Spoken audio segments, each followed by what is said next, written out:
Bismillahirrahmanirrahim. Assalamualaikum warahmatullahi wabarakatuh. Alhamdulillahilladzi arsala rasulahu bil huda wa dinil haqq liyudhhirahu 'ala dini kullihi wa kafa billahi shahida. Asyhadu an la ilaha illallah wahdahu la syarikalah wa asyhadu anna nabiyyana Muhammadan 'abduhu wa rasuluhu alladzi la nabiyya ba'dahu. Allahumma salli ala nabiyyina Muhammadin wa ala alihi wa ashabihi wa man tabi'ahum bi ihsan ila yaumil ba'du. Qala Allah Ta'ala fi kitabihil karim, a'udzu billahi minasy syaithanir rajim. Wa daraballahu masalan lil ladzina amanu imra'ata fir'aun idh qalat rabbi ibni li 'indaka baitan fil jannah wa najjini min fir'auna wa 'amalihi wa najjini minal qawmidh dhalimin. Wa Maryam ibnata Imran allati ahsanat farjaha fanafakhna fihi min ruhina wa saddaqat bi kalimati rabbiha wa kutubihi wa kana minal qanitin. Amma ba'du fa inna khairal kalami kalamullah wa khairal hadi hadi Muhammadin sallallahu alaihi wasallam. Yang kita hormati Wakil Ketua Yayasan Profesor Dr. Henry Tanjung, Profesor ini dan Direktur Rumah Sakit Islam, mudah-mudahan mereka semua selalu diberkahi Allah Subhanahu wa taala. Bapak Ibu yang dirahmati Allah Subhanahu wa taala, alhamdulillah hari ini penuh nih masjid. Masya Allah ya ini. Alhamdulillah, semoga kita selalu istiqomah dalam iman dan ketaatan kepada Allah Subhanahu wa taala. Bulan lalu kita membahas tentang mengambil hikmah dari kisah Nabi Yunus ya. Ya, saya masih ingat catatan saya. Bulan lalu kita coba mengambil hikmah dari kisah Nabi Yunus yang ditelan oleh ikan paus ya. Insyaallah hari ini kita mencoba akan mengkaji sedikit mengambil hikmah. Ada banyak hikmah dari kisah 4 wanita terbaik ya. Kalau barusan Prof. Henry Tanjung bilang 4 wanita terbaik itu adalah istri pertama, istri kedua, istri ketiga, keempat ya. Nah itu kata beliau ya, itu doa itu ya. Kalau doa dari senior itu di masjid pula kan, wah mustajab gitu ya. Saya langsung aminkan tuh barusan ya, langsung aminkan. Ya. Ibu-ibu rahimakumullah ya, ada wanita terbaik, ada wanita terburuk ya. Wanita terburuk itu adalah wanita yang ketika dia masih hidup sudah diancam neraka dan dijamin neraka, itu Ummu Jamil, istrinya Abu Lahab. Wa mar'atuhu hammalatal hatab ya.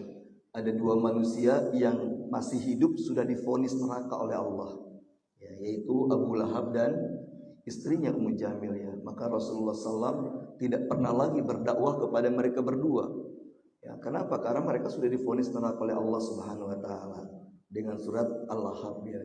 Dan ternyata ayat itu, surat Al-Lahab itu menjadi mukjizat bahwa betul ternyata Abu Lahab dan istrinya mati dalam keadaan kafir ya, mati dalam kafir ya.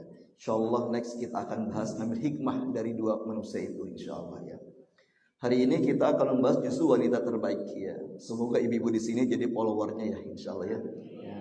Wanita-wanita kita Pak ya, istri kita, anak-anak perempuan kita, orang tua kita juga jadi follower 4 wanita terbaik ini ya. Wanita terbaik itu yang pertama saya urutkan berdasarkan zaman ya. Pertama Asiyah binti Muzahim. Siapa mereka Bu? Anaknya Pak Muzahim ya. Kan binti Muzahim, anaknya Pak Muzahim ya. Itu istrinya Fir'aun ya, istrinya Fir'aun ya. Itu wanita terbaik pertama. Yang kedua Maryam binti Imran. Siapa beliau Bu? Anaknya Pak Imran ya. Yang ketiga wanita terbaik itu adalah Khadijah binti Khuwailid ya, istrinya Rasulullah sallallahu alaihi wasallam. Dan yang keempat adalah Fatimah binti Muhammad sallallahu alaihi wasallam ya. Ini wanita-wanita terbaik ya. Asiyah binti Muzahim, terus Maryam binti Imran, terus Khadijah binti Khuwailid dan Fatimah Az-Zahra binti Muhammad sallallahu alaihi wasallam. Ternyata Bapak Ibu rahimakumullah ya, mereka menjadi manusia terbaik ya. Pertemuan sebelumnya saya pernah bahas ya. Orang-orang yang dimuliakan Allah itu adalah orang yang pasti bahagia hidupnya. Kalau bahagia di dunia pasti masuk surga ya. Pertemuan yang lalu saya pernah jelaskan bahwa semua orang yang dijamin surga mereka yang bahagia waktu di dunia. Itulah tafsir Imam As-Sadi ketika menafsirkan Rabbana atina fid dunya hasanah wa fil akhirati hasanah wa qina adzabannar. Seseorang tidak mungkin mendapatkan hasanah di akhirat kalau tidak mendapatkan hasanah di dunia ya. Jadi orang-orang yang dijamin masuk surga itulah mereka yang bahagia hidupnya di dunia walaupun kaya ya. Mending jadi orang kaya bahagia ya daripada jadi orang miskin menderita sengsara kan gitu kan ya. Itu namanya Rabbana atina fid dunya hasanah ya. Dan Allah katakan semua orang yang diancam neraka, semua orang yang dijamin neraka, semua orang yang nanti di akhirat dimasukkan neraka, mereka adalah orang yang disiksa juga waktu di dunia ya. Jadi semua penghuni neraka itu nanti di hari kiamat adalah mereka yang disiksa juga waktu di dunia. Walanudhiqannahum minal adzabil adna dunal adzabil akbar la'allahum yarji'un ya. Surat 32 ayat 21. Dan pasti kata Allah kami timpakan kepada mereka azab yang dekat di dunia sebelum azab yang besar di akhirat ya. Jadi surat As-Sajdah ayat 21 itu menunjukkan bahwa semua orang yang dimasukkan ke dalam neraka mereka adalah orang yang diazab juga waktu di dunia ya. Banyak azab dunia ya.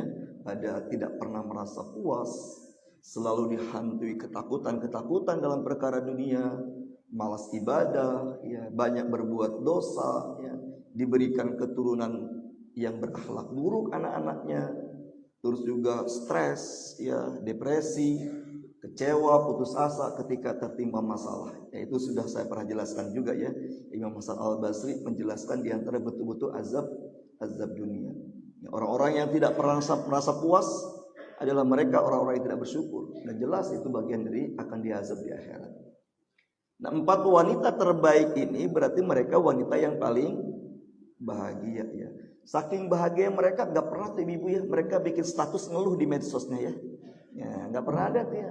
Asia, Fatimah, terus Maryam, Khadijah itu gak pernah bikin status ngeluh tuh di medsosnya tuh ya. Karena mereka adalah orang yang bahagia ya, seperti ya. Tapi menariknya adalah keempat wanita ini hidupnya tidak sempurna. Bahkan mereka sampai meninggalnya hidup berada dalam masalah yang besar.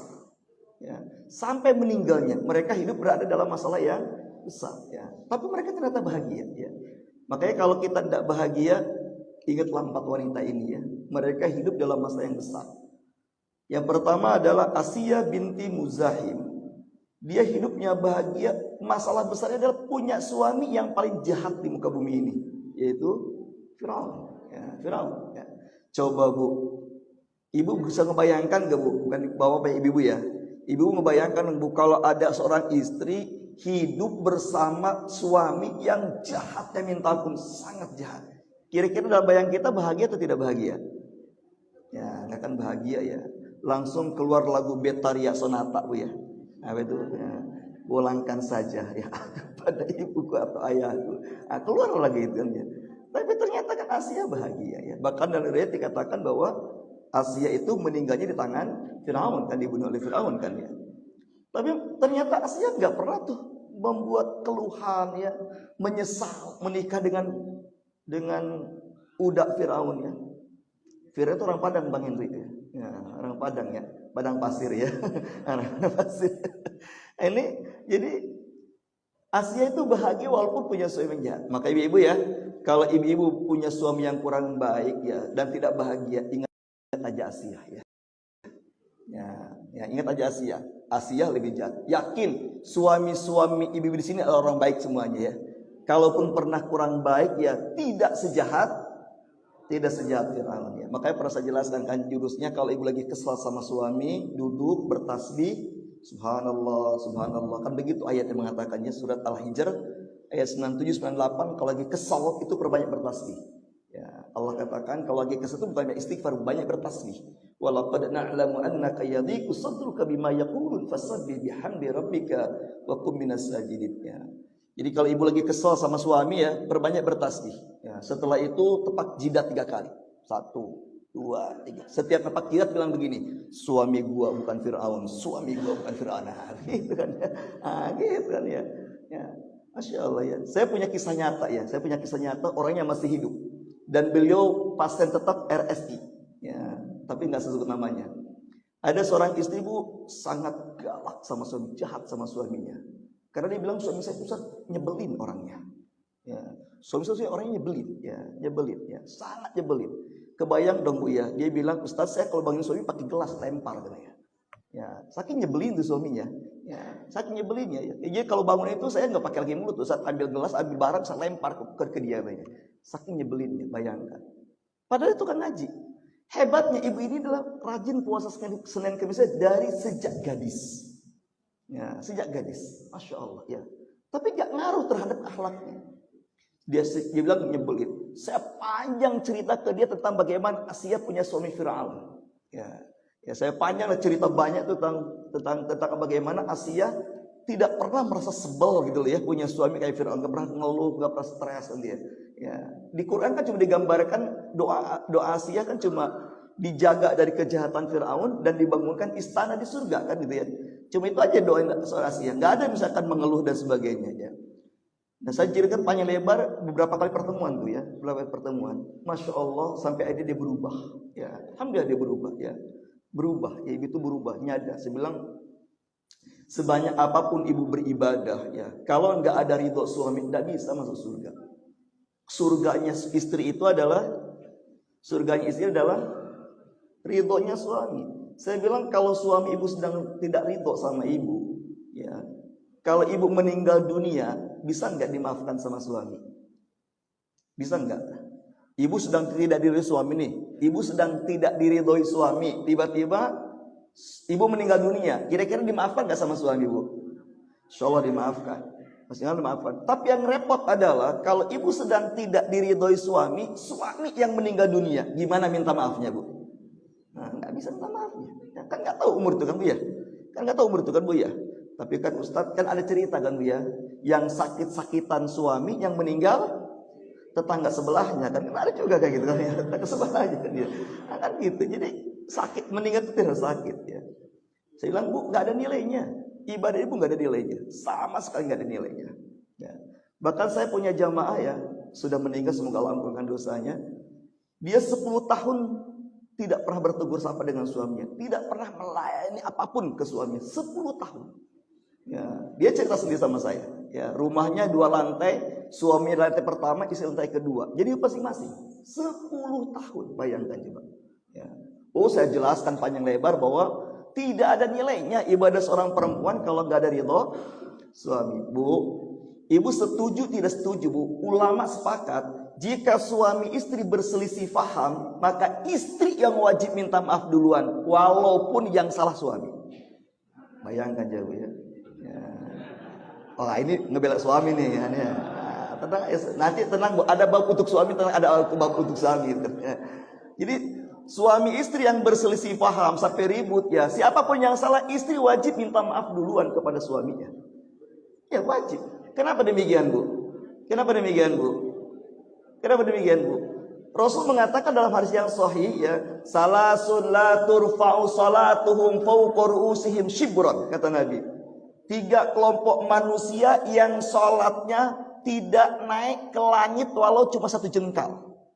Jadi artinya ada 3 kelompok yang sholatnya pasti ditolak Allah. Jadi kata Allah, kata Nabi, jangankan naik ke langit, naik di atas kepalanya aja, enggak 1 jengkal pun enggak. Itu artinya pasti tolak, langsung tolak. Siapa itu bu? Yang pertama. Yang menarik adalah yang disebutkan oleh Rasulullah, orang yang pertama ditolak sholatnya adalah wa mura'atun batat wa kana zaujuha laha sakhitun. Seorang istri yang melewati waktunya dalam keadaan sedang dimurkai suaminya, sedang tidak diridhoi suaminya. Makanya dari hadis ini, kalau ibu sholat zuhur misalkan, habis ribut dengan suami jam 9, ribut dengan suami, ya belum minta maaf, ibu sholat zuhur, ditolak sholat zuhur ibu, ditolak. Ya, makanya aslinya sadar itu. Jadi ibadah beliau itu harus didahului dengan ridho dari suami. Makanya Bu ya, jadi orang yang paling bahagia itu Asia, walaupun hidupnya selalu dalam masalah besar. Yaitu apa tadi Bu? Punya suami yang paling jahat ya. Ibu, insya Allah suami ibu soleh semua Bu ya. Apalagi suami ibu namanya Pak Soleh, udah jelas itu soleh. Nah, udah jelas itu soleh. Ya, apalagi kalau ibu punya suami namanya Firdaus, udah jelas ibu sudah dapat Firdaus itu. Nah, masya Allah ya. Yang pertama ya, nanti kita ambil hikmahnya.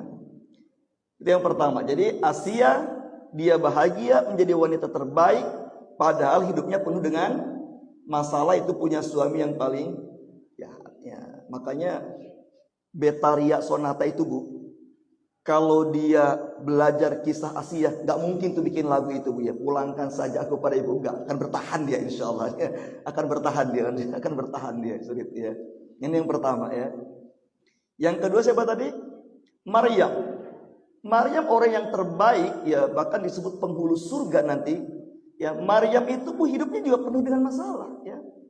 Dengan masalah. Apa masalahnya Bu? Dia selalu difitnah sebagai penzina. Bayangkan coba. Sampai hari ini orang-orang Yahudi itu tidak mau menerima keberadaan Nabi Isa. Orang Yahudi itu kan menolak Nabi Isa dan Nabi Muhammad SAW. Ya, Nabi Muhammad ditolak oleh orang Yahudi karena Nabi Muhammad bukan keturunan Bani Israel. Nabi Isa keturunan Bani Israel ditolak karena dianggap anak hasil zina. Ya, anak hasil zina. Makanya orang Yahudi dikatakan kafir itu karena salah satunya ada menolak Nabi Isa dan menolak Nabi Muhammad SAW. Ya. Kenapa Nabi Isa ditolak? Karena mereka berpikir ya Nabi Isa itu anak hasil zina. Jadi sampai hari ini Maryam terus dituduh orang yang sebagai penzina. Dan logikanya memang nyambung. Ya kebayang dong Bu ya. Kalau ibu-ibu bapak-bapak hidup di zaman Maryam punya anak tanpa suami, kira-kira kita gimana Bu? Ya, kira-kira gimana Bu? Jangan-jangan kita pun termasuk orang yang ikut nuduh Maryam sebagai penzina ya. Kita kan tidak nuduh Maryam sebagai penzina kan karena hidup zaman sekarang aja. Quran yang menjelaskan. Coba kalau kita hidup di zaman itu, jangan-jangan kita terdepan pula kan yang memprovokasi orang untuk menyebarkan isu bahwa Maryam adalah seorang pezina. Masya Allah Bu ya. Kira-kira berat gak hidupnya Bu? Berat gak kira-kira Bu? Berat Bu ya, berat. Bayangkan, jangankan dituduh penzina Bu ya. Dituduh penzina. Istri kedua saja Bu, sah dinikahi oleh suaminya lewat pengadilan, dapat restu istri pertama. Itu disebut pelakor, stres dia. Stres dia ya. Itu yang saya alami Bang. Itu saya alami ya. Istri kedua saya Bu, istri kedua saya itu Bu, resmi dilamar oleh istri pertama saya. Ya, maaf ya Bu ya, maaf ya. Ini cerita sedikit ya. Ya, jadi waktu saya bilang ke istri saya bilang, Cin, saya bilang, ya, aku pengen poligami ya. Dulunya tolak. Ya, kata istri saya, kamu belum layak. Tapi 7 tahun kemudian saya nawarkan lagi. Saya bilang, aku boleh nggak poligami? Dia bilang, sudah punya calon belum? Calon sih ada yang diincar. Ya. Tapi belum ngomong sama dia, ada yang diincar. Terus siapa namanya? Sebut namanya. Mana rumahnya? Dia bilang, antar saya. Diantarlah sama saya. Ya, jam 8 pagi saya antar ke rumahnya. Saya jemput jam 5 sore. Seharian mereka ngobrol berdua. Saya jemput sore, ya udah jemput sore, saya bilang gimana hasil obrolan berdua dengan dia. Besok antar aku pagi-pagi, aku lamar dia untuk kamu ya. Masya Allah. Itu rezeki dari Allah, bukan karena saya hebat, itu rezeki dari Allah ya. Rezeki dari Allah ya. Itu pertolongan Allah ya. Kalau bukan karena pertolongan Allah nggak mungkin ya. Ibu dilamar, sudah jadi nikahkan resmi. Saya lihat pengadilan loh, sidang. Ya, saya sidang dulu 3 kali sidang saya di pengadilan. Ya, untuk mendapatkan surat izin, mendapatkan SIM L namanya Bu. Tahu SIM L? Surat izin menikah lagi. Nah, saya resmi ke pengadilan. Sidang 3 kali ya. Nah, istri saya didoktrin supaya tidak mengizinkan. Kebetulan hakimnya itu perempuan. Ya, hakim itu perempuan. Ya, yang menyidang itu kepala hakimnya itu perempuan. Ya, perempuan ya. Setelah disidang, istri saya tetap dalam pendirian, saya sudah ikhlas ridho mengizinkan suami saya nikah lagi. Dah, akhirnya ketok palu, ya ketok palu diizinkan. Dan saya resmi nikahnya lewat KUA, ya tidak diam-diam ya. Nah itu ya. Beberapa bulan kemudian, ada kali setahun lah tadi, saya ketemu ibu-ibu di Masjid Raya tuh, habis ngajari Senin tuh. Tiba-tiba dia negur saya, Pak masih poligaminya? Saya bingung. Kok ibu tahu saya poligami? Lah, saya kan kepala hakinya waktu dia nyidang bapak katanya. Oh gitu ya, saya lupa malah. Saya kan jadi kepala hakinya, dia bilang ya, nyidang bapak ya. Itu Masya Allah ya, itu pertolongan Allah. Dan saya menghadapi bagaimana istri kedua saya itu dituduh pelakor, dituduh merebut suami orang, stres dia. Ya. Kalau nggak kita hibur ya. Saya udah bilang ke saya bilang, kamu mah cuma dituduh pelakor, dan itu kita sah, kita umumkan, kita publikasikan pernikahan kita, saya bilang. Walaupun nggak ada yang datang, banyak yang nggak datang. Bagaimana Maryam, saya bilang, dituduh sebagai penzina, fun aja tuh hidupnya tuh. Ya. Walaupun Maryam pernah mengeluh dalam Al-Quran, Bu ya. Ya, di Quran pernah mengeluh, diabadikan dalam Al-Quran dalam surah 19 ayat 23 ya. Itu Maryam mengeluh, minta mati kepada Allah Subhanahu wa taala. Nah, itu nanti kita ambil hikmahnya ya. Ini jadi ibu, jadi kalau kita sering difitnah di apa, ingatlah kepada Maryam ya, bahwa Maryam itu adalah orang yang apa Bu? Orang yang hidupnya selalu difitnah oleh masyarakatnya ya, masyarakat. Tapi dia tidak merasa berat, tapi dia kuat ya, dia kuat. Tentunya dengan izin Allah, dengan pertolongan Allah. Ya, jadi kalau kita sering dibully orang, sudahlah ingat kepada Bu, kepada Maryam ya. Ada orang yang hidupnya bahagia, hebat hidupnya, padahal hidupnya dengan masalah dan fitnah ya. Yang ketiga Khadijah ya. Khadijah punya masalah enggak, Bu? Punya masalah enggak Khadijah? Khadijah itu punya masalah ya, punya masalah. Masalah yang pertama adalah beliau tidak bisa memberikan keturunan laki-laki untuk Nabi Muhammad. Sehingga punya anak dua pun kan meninggal semua kan. Pertama Qasim, yang kedua Abdullah. Meninggal semuanya. Sedihlah Khadijah nggak punya anak, tidak bisa memberikan anak laki-laki. Sampai karena di masyarakat Arab waktu itu Bu, alhaqumut takatsur, mereka berbangga-banggaan dengan banyak harta dan anak laki-laki. Ya, kalau kita baca tafsirnya, salah satu tafsir alhaqumut takatsur, mereka itu berbangga-bangga dengan banyak harta dan banyak anak laki-laki ya. Jadi mereka itu sebuah kebanggaan dalam sebuah rumah tangga kalau punya anak laki-laki. Dan aib, merasa malu kalau punya anak perempuan. Khadijah dan Rasulullah Bu, itu punya anak cuma perempuan. Dua-duanya laki-laki meninggal. Sedih. Ya. Sampai Rasulullah sering disebut dengan kalimat abtar. Muhammadun abtar. Ya, abtar itu artinya mandul lah bahasa gitu ya. Maksudnya mandul, nggak punya laki-laki. Muhammad terputus garis keturunannya, dicela terus. Khadijah sedih, ya sedih. Tapi ternyata tidak membuat hidupnya drop, ya, tidak membuat hidupnya stres. Ya.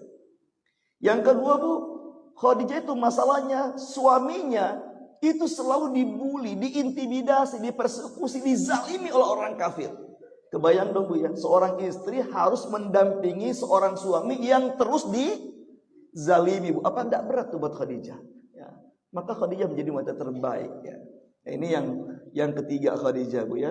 Khadijah binti Khuwailid ya. Jadi hidupnya walaupun dia terbaik, bahagia, ternyata berada dalam masalah terus. Yang terakhir siapa tadi Bu? Apa? Fatimah ya. Fatimah juga menjadi wanita terbaik Bu ya. Ya, dia itu terbaik ya.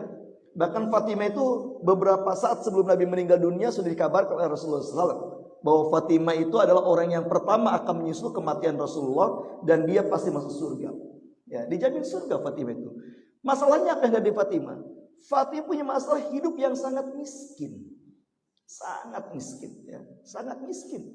Bayangkan Bilal bin Rabah itu pernah sampai menangis. Bilal bin Rabah pernah sampai menangis karena melihat Fatimah bajunya penuh dengan tambalan. Ya, cuma punya baju dua ya. Ya, satu dipakai, satu dicuci. Ibu juga kan punya baju dua kan Bu ya? 2 lemari. Ya, 2 lemari. Kalau Fatimah 2 lembar, kalau ibu 2 lemari kan ya. Ya, lemarinya nggak muat, bukan. Beli lemari baru kan gitu ya. Beli lemari baru kan gitu ya. Ya, gitu kan. Ya. Kalau kita kan begitu ya. Ya, maka ibu ya, kalau ingin ringan hisab Bu, kalau beli baju yang baru, yang lama pakai sendiri. Yang baru sedekahkan. Karena itu harus infak yang terbaik kan, harus infak yang terbaik kan itu ya. Harus infak yang terbaik ya. Oh Ustaz, kalau begitu beli baju barunya 2. Yang lama tetap pakai sendiri, baju baru yang 2 sedekahkan. Ya. Jadi orang yang hobi shopping bagus ya, shopping sedekahkan bagus ya. Jadi hobinya tetap tersalurkan, tapi beramal soleh juga tidak luput kan ya. Bayangkan Fatimah itu orang yang sangat miskin. Masya Allah, Bu, ketika Bilal bin Rabah menangis melihat Fatimah pakaiannya banyak, bukan lagi belel ya, banyak tambalan. Ya, saya yakin dah orang miskin hari ini tidak semiskin Fatimah lah ya. Ya, coba Bapak Ibu boleh survei orang miskin di kampung-kampung itu punya baju berapa kira-kira mereka itu? Karena yang baju banyak, Fatimah bukan banyak, Bu, benar tambalan, Masya Allah ya. Kalau belel masih mending lah ya ini. Ya maaf ya, mungkin kita pakai baju belel aja sudah nggak terlalu berani gitu ya, sudah malu. Kalau Fatimah udah belel tambalan. Sampai Bilal menangis, apa kata Bilal ya? Ya Allah, anak penguasa Arab, anak penguasa dunia, bajunya compang-camping, beda dengan anaknya raja-raja Romawi.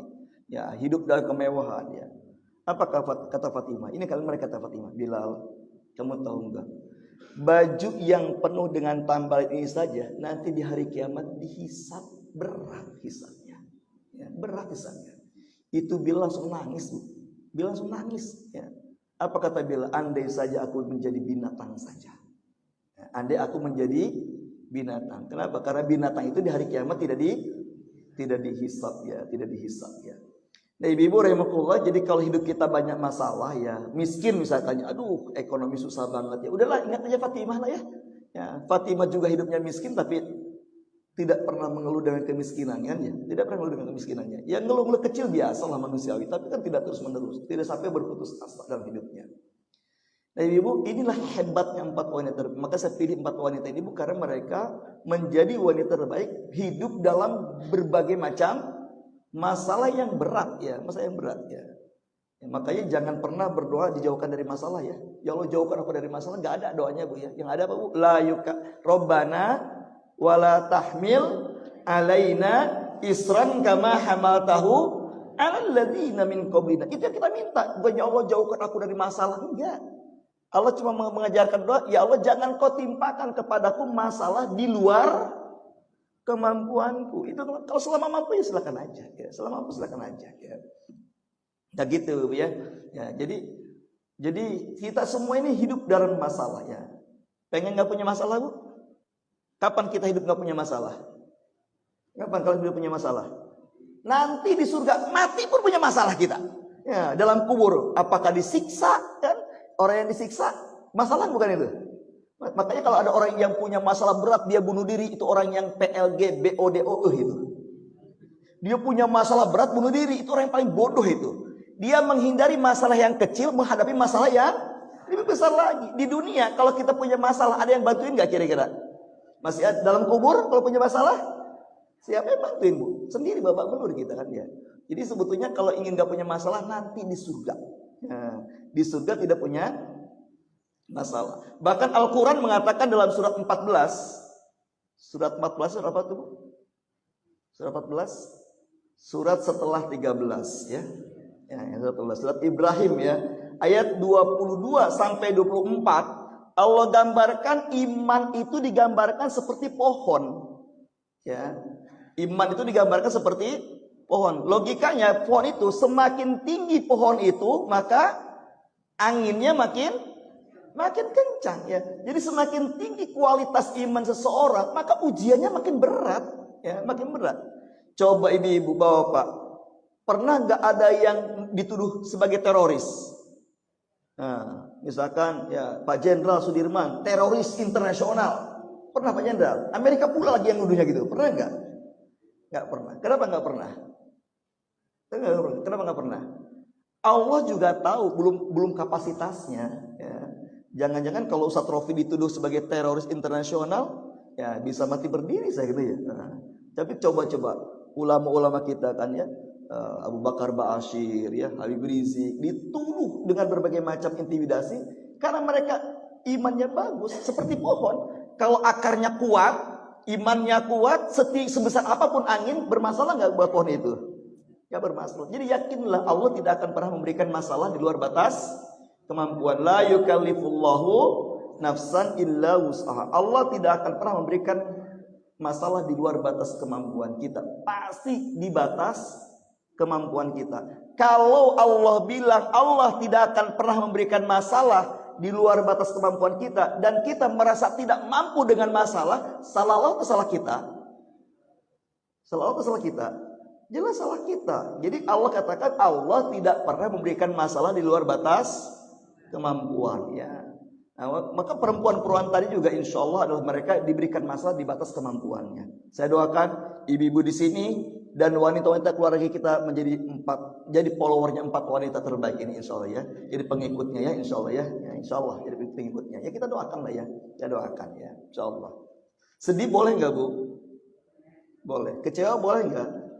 Nggak boleh. Nggak boleh. Sedih boleh? Boleh. Kecewa boleh? Nggak boleh. Apa bedanya sedih dengan kecewa? Apa bedanya sedih dengan kecewa?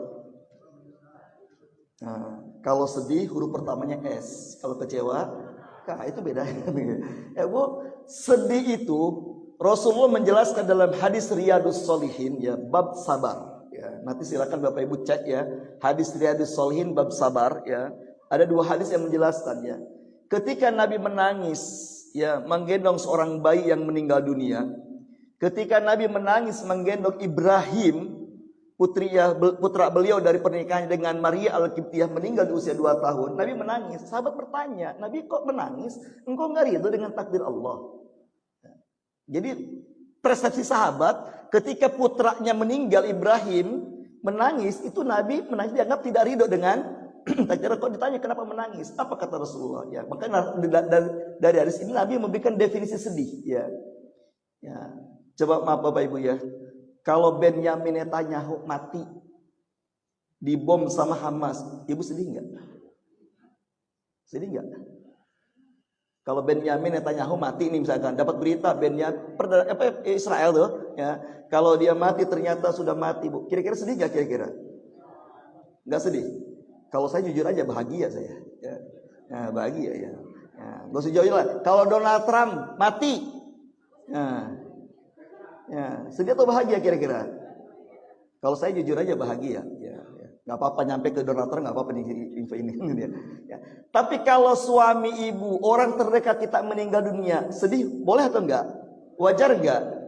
Wajar. Jadi apa bedanya sedih dengan kecewa? Rasul mengatakan sedih itu definisinya adalah tanda kasih sayang yang Allah tanamkan di hati kita kepada sesuatu. Ya, jadi tanda kasih sayang yang Allah tanamkan di hati kita kepada sesuatu itu sedih namanya. Jadi boleh. Ibu punya motor hilang, sedih, wajar? Kenapa? Karena ibu punya rasa sayang sama motor itu, wajar. Makanya kenapa ketika misalkan Benyamin Netanyahu, Donald Trump mati, kita nggak sedih? Kenapa nggak sedih? Kenapa nggak sedih? Karena tidak ada kasih sayang di hati kita, tidak ada kasih sayang di hati kita. Itulah kata Rasulullah. Jadi sedih itu adalah tanda kasih sayang yang Allah tanamkan di hati kita. Masa kalau bapak istri meninggal, ya meninggal. Oh, saya mah kuat imannya, biasa aja tuh, nggak sedih sama sekali ya. Orang curiga malah ya. Nah, kira-kira curiga nggak orang kira-kira? Curiga ini jangan, kok nggak sedih istrinya meninggal, jangan kan gitu ya. Ya kira-kira gitu ya. Jadi kalau sedih itu dibolehkan dalam Islam, walaupun tidak boleh berlarut-larut ya. Itu tanda kasih sayang Allah tanamkan di hati kita kepada sesuatu yang sesuatu yang kita sukai kan ya. Tapi kalau kecewa adalah tidak menerima takdir ya. Protes kepada takdir itu kecewa. Maka kecewa tidak boleh ya. Yang boleh adalah sedih ya. Ya. Maryam sedih enggak ketika difitnah sebagai penzina? Sedih ya. Terus Khadijah sedih gak ketika suaminya terus dizalimi sama orang kafir? Sedih ya, sedih. Bahkan hadis sebelumnya dalam kitab Rasul itu, ketika Rasulullah SAW akan meninggal dunia, itu Fatimah sangat sedih, menangis. Ya, aduh, alangkah beratnya penderitaan bapakku, kata Fatimah ya. Apa kata Rasulullah? Wahai putriku, la karbal ba'dal yaum. Setelah hari ini tidak akan ada lagi penderitaan buat bapakmu. Ya, tidak lagi penderitaan buat bapakmu. Begitu Fatimah melihat Rasulullah dikubur oleh para sahabat ya, Fatimah nangis sampai mengatakan begini, tegaknya kalian menyemburkan tanah di atas jasad ayahku. Ya, maksudnya Fatimah tuh nggak tega melihat bapaknya dikubur. Jadi sedih itu wajar ya, dan itu tidak dicela oleh Rasulullah, oleh para sahabat nggak dicela ya. Jadi sedih nggak boleh ya. Yang nggak boleh kecewa, ya, yang boleh kecewa. Nah, jadi 4 orang ini bukan berarti nggak sedih tapi tidak kecewa. Ini bagian dari takdir Allah, mereka terima, ya. Ada banyak hikmah yang bisa kita ambil, ya. Pada kesempatan ini saya ingin menyampaikan satu saja hikmah, ya. Satu saja hikmah. Mungkin bulan depan tolong diingatkan kita bahas hikmah-hikmah berikutnya, ya. Dalam catatan saya sudah buat ada 4 hikmah besar dari peristiwa ini, tapi saya ambil satu saja, ya. Bapak Ibu rahimakumullah, ya. Di antara hikmah yang bisa kita ambil, kenapa mereka dalam berbagai masalah hidupnya tetap tegar, tetap kuat, tetap bahagia, ya. Kenapa begitu, ya? Satu hal yang paling hebat pada 4 orang ini adalah mereka pikiran dan hatinya fokus kepada nikmat-nikmat Allah, bukan kepada masalah. Ya, itu kata kuncinya. Jadi mereka pikirannya, hatinya nggak fokus terus memikirkan masalah, tapi mereka fokus kepada nikmat-nikmat yang Allah sudah berikan kepada mereka, ya. Sudah Allah berikan kepada mereka, ya. Bapak Ibu suka baca surat Al-Kautsar? Inna a'tainakal kautsar? Suka atau favorit? Kayaknya favorit ya dalam salat, ya. Kayaknya Al-Kautsar sama Al-Kahfi itu surat yang paling favorit dalam salat kita. Nggak masalah kok, ya. Masya Allah Bapak Ibu, tahu gak asbabun nuzul surat Al-Kautsar itu? Ketika Nabi dicela sebagai laki-laki yang mandul karena nggak punya anak, laki-laki kan, ya, meninggal semua. Jadi dianggap Nabi itu bukan orang hebat. Tercela rumah tangga Nabi karena tidak punya anak laki-laki. Maka mereka mengatakan Muhammadun abtar. Muhammad abtar. Abtar itu bahasa kasarnya adalah mandul. Ya, bahasa kasarnya mandul. Ya, nggak punya anak laki-laki. Ya, karena kan garis keturunan kan dari jalur laki-laki. Abtar itu artinya adalah terputus keturunannya. Ya, terus keturunannya. Itu sedih. Ketika Rasulullah SAW sedih, berpikir karena Nabi itu nggak punya laki-laki, dicela di sini, Bu. Maka turunlah surat Al-Kautsar dengan lafaz inna. Ya, para ulama mengatakan, ibu bapak, ya, ada 4 surat di Al-Quran yang dimulai dengan lafaz inna. Ya, inna a'tainakal kautsar, inna anzalnahu fi lailatul qadar, inna arsalna nuhan, terus inna fatahna laka fathan mubina. Ada 4 surat. Kata para ulama, semua surat yang dimulai dengan lafaz inna itu tujuannya adalah untuk menghibur Rasulullah SAW ketika bersedih, ya. Jadi semua 4 surat tadi, surat Al-Fatah, terus surat Nuh, ya, terus surat Al-Qadar dan surat Al-Kautsar, itu semua dimulai dengan lafaz inna. Itu adalah, kata ulama, itu semua surat itu adalah menghibur Rasul ketika Rasul bersedih. Nah, surat yang paling pendek Al-Kautsar itu Nabi sedih karena terus dicela tidak punya anak laki-laki. Sebelum tadi kan sedih boleh atau tidak boleh? Sedih boleh atau tidak boleh? Boleh sedih mah. Kenapa sedih itu? Apa definisi sedih kata Nabi? Tanda kasih sayang yang Allah tanamkan dalam hati kita, itu dalam hadis yang sahih. Kita laki-laki, maka Allah turunkan surat Al-Kautsar. Yang menarik adalah menghiburnya dengan lafaz inna a'taina al-kautsar. Sungguh kami Muhammad telah banyak memberikan nikmat kepadamu. Jadi kalau bahasa kita kira-kira begini, ya. Udah, jangan fokus kepada yang gak ada. Jangan fokus kepada laki-laki, itu kan cuma masalah sepele. Berapa banyak nikmat yang sudah aku berikan kepada Muhammad. Nah, maka ibu-ibu, ya bapak-bapak, kalau bapak-bapak ibu-ibu ini favorit baca Al-Kautsar tapi gak bahagia, ini ayat memotivasi supaya kita bahagia. Kata Allah, fokus kepada nikmat. Fokus kepada nikmat. Jangan fokus kepada masalah. Toh kalau kita fokus kepada masalah, selesai masalah ini, besok juga akan ada masalah lagi, kan? Ada masalah lagi. Kapan kita berhenti memikirkan masalah? Dipikirkan harus, tapi jangan terus larut dalam masalah. Fokuskan kepada kebaikan. Nah, 4 orang ini, Asiyah misalkan, ketika dia punya suami Fir'aun, dia tidak fokus kepada suami yang Fir'aun yang jahat, tapi dia fokus kepada nikmat. Alhamdulillah aku diberikan nikmat iman, diberikan nikmat kekuatan. Itu difokuskan kepada nikmat, ya. Difokus kepada nikmat, ya.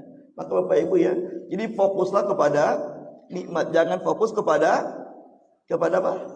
Kepada masalah. Kalau kita fokus bikin masalah, capek kita, ya, capek. Fokus kepada nikmat. Hafal Bapak Ibu surat Ad-Duha? Ad-Duha hafal? Ini juga sama Bapak Ibu, ini teguran kepada Rasulullah ya. Rasulullah mengatakan bahwa Allah itu maha baik, Allah itu maha penyayang, Allah akan selalu bersama hambanya. Faktanya ketika Nabi berdakwah dizalimi oleh orang kafir, Nabi berdoa kepada Allah minta pertolongan, gak turun-turun tuh pertolongan. Jadi kira-kira orang kafir percaya nggak kalau Allah maha baik? Nggak percaya dong. Karena melihat Nabi sendiri ketika dizalimi, dijatuhkan orang kafir, Nabi terus berdoa kepada Allah, pertolongan nggak turun-turun, belum turun-turun. Sampai apa kata orang kafir? Wadda'aka rabbuka ya Muhammad, Tuhanmu Muhammad sudah mulai meninggalkanmu. Ya, makanya mereka bilang, "Soke Muhammad terus minta sama Tuhanmu pertolongan." Gak akan. Tuhanmu sudah meninggalkanmu, Tuhanmu sudah membencimu. Bahkan Ummu Jamil, istrinya Abu Lahab tadi mengatakan kepada Rasulullah, setannya Muhammad telah meninggalkannya. Bayangkan, saking bencinya kepada Rasulullah, tidak lagi mengatakan Tuhan, tapi setannya Muhammad. Apa yang terjadi sama Rasulullah, Bu? Rasulullah mulai terpengaruh dengan kata-kata orang kafir, mulai overthinking. Jangan-jangan benar Allah mulai meninggalkan. Jangan-jangan Allah benci kepadaku. Buktinya aku minta pertolongan, kok gak ada tanda pertolongan. Ketika Nabi sudah mulai overthinking, Nabi sudah mulai fokus kepada apa yang sedang terjadi, keburukan yang terjadi kepadanya, maka turunlah surat Ad-Duha menegur Nabi. Wadduha wal-laili idza saja. Apa kata Allah? Ma wadda'aka rabbuka wa ma qala. Sekali-kali Tuhanmu Muhammad tidak pernah meninggalkanmu dan tidak pernah membencimu. Itu teguran betul Rasul. Kapan? Nah, ketika Nabi ditegur itu, supaya Nabi bangkit lagi semangatnya, apa yang Allah katakan, Bu? Allah mengingatkan nikmat-nikmat Allah yang sudah diberikan kepada Nabi sebelum-sebelumnya. Jadi Rasulullah mulai berpikir, jangan-jangan Allah benar kata orang kafir, Allah sudah mulai meninggalkanku. Jangannya benar kata orang kafir, Allah sudah benci kepadaku. Faktanya aku belum minta tolong juga, sudah berminggu-minggu minta pertolongan, gak juga turun pertolongan. Jangan-jangan benar Allah sudah mulai melupakanku, kata Rasulullah. Maka turun ayat wadda'aka rabbuka wa ma qala. Ya, jadi ibu kalau punya masalah belum dikabulkan, jangan pernah berpikir Allah meninggalkan kita. Jangan pernah berpikir Allah tidak peduli sama kita. Jangan berpikir. Maka ketika Nabi ditegur dengan itu, maka Nabi diingatkan dengan nikmat-nikmat Allah masa lalu. Apa kata Allah? Alam yajidka yatiman fa'awa wa wajadaka dhalan fahada wa wajadaka ailan fa'agna. Bukankah dulu kamu yatim Muhammad, siapa yang merawatmu? Bayangkan ketika engkau menjadi manusia yang paling lemah di muka bumi, yatim, masih kecil, ibumu meninggal, gak punya ayah. Ketika ingin disusukan, gak ada satupun perempuan, orang yang mengurusmu. Masa kita babysitter ya, gak ada mau. Karena mereka berpikir siapa yang akan membayarnya. Tapi apa kata Allah? Kusentuh seorang wanita miskin yang banyak anaknya, Halimatus Sa'diyah, untuk merawatmu. Siapa itu yang menyentuh Halimatus Sa'diyah untuk merawatmu? Kata Allah, aku pernah meninggalkanmu Muhammad? Tidak pernah. Coba ingat tuh, kapan aku meninggalkanmu? Wa wajadaka dhalan fahada. Dulu kamu bingung ya menghadapi masyarakat Arab yang jahiliyah. Apakah aku biarkan kamu bingung sendirian? Tidak, kata Allah, aku memberi hidayah, memberi petunjuk kepadamu untuk membimbing mereka. Wa wajadaka ailan fa'aghna. Dulu kamu lapar, siapa yang mencukupkan rezeki kepadamu? Kan aku. Kata Allah, wahai Muhammad, kapan aku pernah meninggalkan? Coba ingat tuh nikmat-nikmat itu. Maka kata Allah ujungnya, apa kata Allah ujungnya? Wa amma bi ni'mati rabbika fahadis. Maka ingat terus kebaikan-kebaikan Allah. Ya, ingat terus kebaikan-kebaikan Allah. Jadi jangan fokus kepada masalahnya. Ya, masalah tetap dipikirkan karena harus diselesaikan. Tapi jangan fokus ke situ terus. Kembangkan diri kita, motivasi diri kita bahwa Allah itu baik, banyak nikmat. Maka Bapak Ibu ya, kalau punya nikmat itu jangan suka dilupakan. Ini untuk memotivasi kita ketika kita sedang punya masalah ya, sedang kita punya masalah ya. Saya termasuk orang yang ya, Bapak pernah kesel nggak sama istri, Pak? Pernah kesel nggak sama istri, Pak? Pernah kesel. Ibu pernah kesel sama suami? Wajar, sangat wajar. Karena pasangan kita bukan manusia sempurna. Pasangan kita bukan manusia sempurna. Tapi apa kata Allah? Ini Bapak, ini rahasia antar kita ya. Ya, ini rahasia antar kita ya. Kata Allah, kalau ingin harmonis rumah tanggamu, Maka ketika kamu mendapati sesuatu yang kamu tidak sukai dari pasanganmu, bersabar. Jangan fokus kepada kekurangannya. Karena di balik kekurangannya, dia pun punya banyak kebaikan. Dalam surat An-Nisa, surat keempat, ayat 19. Ya, ini sering ayat ini Bapak Ibu ya, selalu saya sampaikan kalau saya diminta tausiah pernikahan. Selalu ayat ini saya sampaikan. Fa in karitumuhunna fa asa an takrahu syai'an wa yaj'alallahu fihi khairan katsira. Jika kamu tidak menyukai sesuatu dari pasanganmu, sadar bahwa pasangan kita juga bukan malaikat. Pasangan kita juga punya kekurangan karena manusia biasa. Kata Allah, jika kamu tidak menyukai sesuatu dari pasanganmu, maka bersabarlah. Wa yaj'alallahu fihi khairan katsira. Karena di balik kekurangannya, dia pun punya banyak kebaikan-kebaikan. Fokus kepada kebaikannya. Ibu-ibu, milih laki-laki yang jadi suami ibu sekarang. Kenapa ibu pilih dia sebagai suami ibu? Enggak, Bu. Karena di mata ibu dia punya kebaikan. Coba kalau laki-lakinya nggak punya kebaikan di mata ibu, Bu, semuanya mau diterima lamarannya? Jelek, miskin, akhlaknya buruk, kasar, nggak pernah ibadah, tersopan, ngelamar, mau nerima? Tapi betul memang dia miskin, tapi Masya Allah ibadahnya bagus. Betul memang dia tidak ganteng, tapi lemah lembut. Nah, ketika kita menerima laki-laki itu, berarti Bapak ketika menerima perempuan itu sebagai pasangan, berarti di kepala kita kan dia punya kebaikan menurut kita. Maka kata Allah, kalau kita sedang tidak suka kepada pasangan kita, fokus kepada kebaikannya. Hilang tuh kebenciannya. Ya. Ini ada cerita bohong sih ya, cerita bohong. Ada kakek-kakek sudah 50 tahun berumah tangga dengan istrinya. Diwawancara, kakek pernah berantem dengan istri?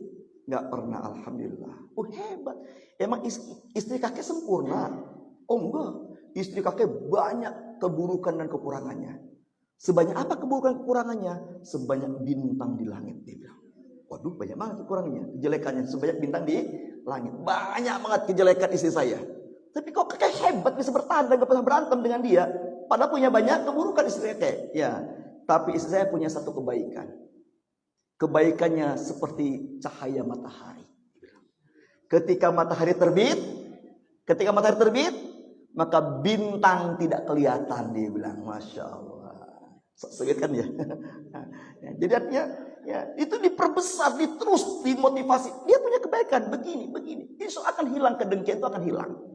Nah, sama Rasulullah pun tadinya ketika ditegur dengan surat Ad-Duha tadi, ketika Nabi sudah mulai overthinking, bahwa dia berpikir Nabi sudah Allah meninggalkannya, Allah membencinya, maka Nabi diingatkan dengan nikmat masa lalu. Alam yajidka yatiman fa'awa wa wajadaka dhalan fahada wa wajadaka a'ilan fa'anna. Maka ujungnya wa amma bi ni'mati rabbika fahadis. Terus ingat kebaikan-kebaikan Allah supaya kamu yakin bahwa itu maha baik. Apa yang terjadi Bapak Ibu? Begitu Nabi diingatkan dengan kebaikan-kebaikan Allah masa lalu, Allah tidak pernah meninggalkannya, maka Nabi mulai plong lapang dada. Oh iya ya, Allah tidak pernah meninggalkanku. Maka turun surat berikutnya, surat 94-nya. Alam nasrah laka sadrak. Itu berurutan turun itu. Ad-Duha, terus dia lama, terus alam nasrah. Alam nasrah laka sadrak wa wada'na anka wizrak alladzi anqadha dhahrak. Kata Allah, Muhammad, sekarang sak menika panjenengan sampun lapang dada. Ya, sudah mulai lapang dada karena fokus kepada nikmat, tidak fokus kepada masalah. Maka kata Allah, kalau kamu sudah lapang dada, maka kami angkat segala yang membebani pikiranmu. Kami angkat segala yang membebani masalahmu. Angkat. Masalahnya belum tentu selesai, tapi pikiran kita, hati kita plong. Maka kata Allah, kalau kamu sudah lapang dada, fa inna ma'al usri yusran, inna ma'al usri yusran, kemudian akan ada. Ya, Bapak Ibu ya. Jadi kalau saya pribadi ya, setiap hari nggak pernah melewatkan doa Rabbishrahli sadri wa yassirli amri dan seterusnya. Saya cuma berpikir ketika baca Rabbishrahli sadri, ya Allah lapangkanlah dadaku. Saya berpikir di kepala saya, Allah, aku tidak pernah bisa menolak takdirmu. Dan aku juga tidak bisa mengatur takdirku sendiri. Semua takdir di tanganmu ya Allah. Aku gak bisa nolak. Mau yang baik, mau yang buruk. Karena aku tidak bisa mengatur takdirku, aku juga tidak bisa menolak takdirmu ya Allah. Yang ku minta kepadamu ya Allah, aku cuma diberikan kelapangan dada setiap menerima takdirmu. Kenapa kata Allah? Kalau sudah lapang dada, wa yassirli amri, akan ada kemudahan-kemudahan. Akan ada kemudahan-kemudahan ya. Jadi makanya Bapak Ibu ya, kalau saya boleh pesankan, saya ini setiap hari tidak pernah meninggalkan doa Rabbi shrahli sadri. Ya.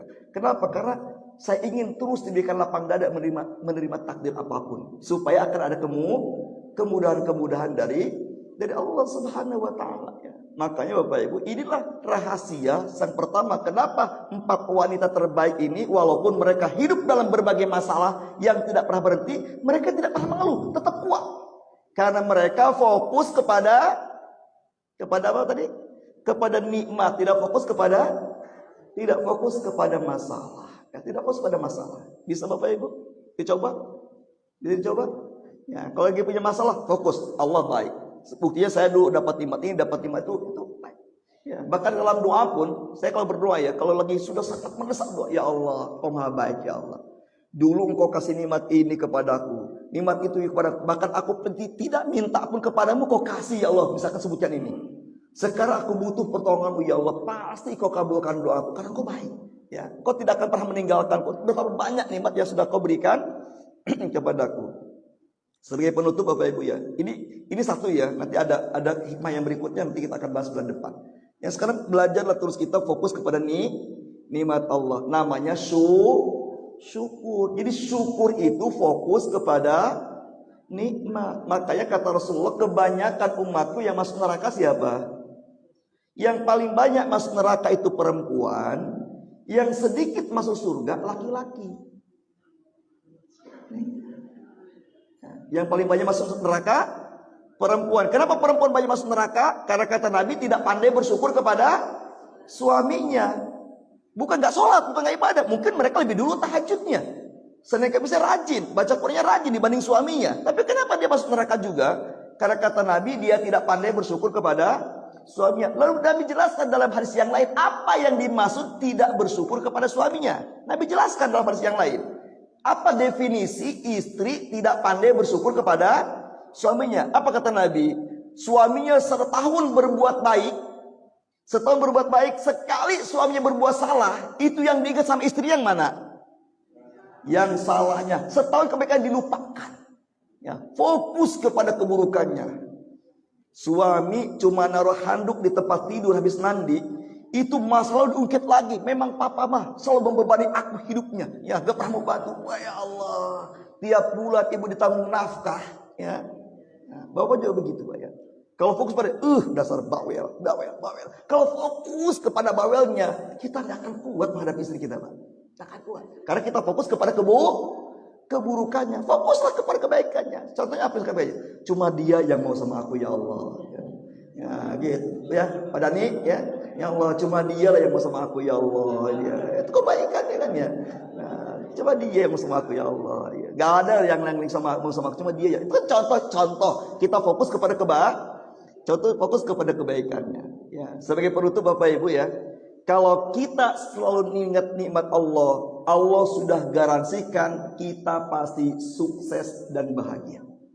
Jadi Allah katakan dalam Al-Quran, kunci bahagia adalah kita fokus kepada nikmat Allah, tidak fokus kepada masalah. Masalah tetap kita pikirkan, kita selesai, tapi jangan terus itu yang dipikirkan.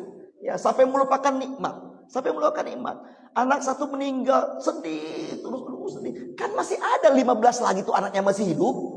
Kenapa mesti fokus pada yang sudah meninggal, kira-kira itu ya? Mobil Alphard hilang ya, nggak apa-apa Alphard hilang, itu sudah takdir. Jangan fokus ke situ terus. Kan masih ada APV. Kan APV juga sama-sama Alphard. Alphard perlu vitamin, kan itu ya? Karena APV juga. Jadi masih ada nikmat Allah yang lain. Fokuslah kepada nikmat yang lain. Allah katakan, fadhkuru ala Allahi la'allakum tuflihun. Teruslah kalian mengingat nikmat-nikmat Allah, pasti kalian menjadi orang yang beruntung dan bahagia. Surat ke-7 ayat 69.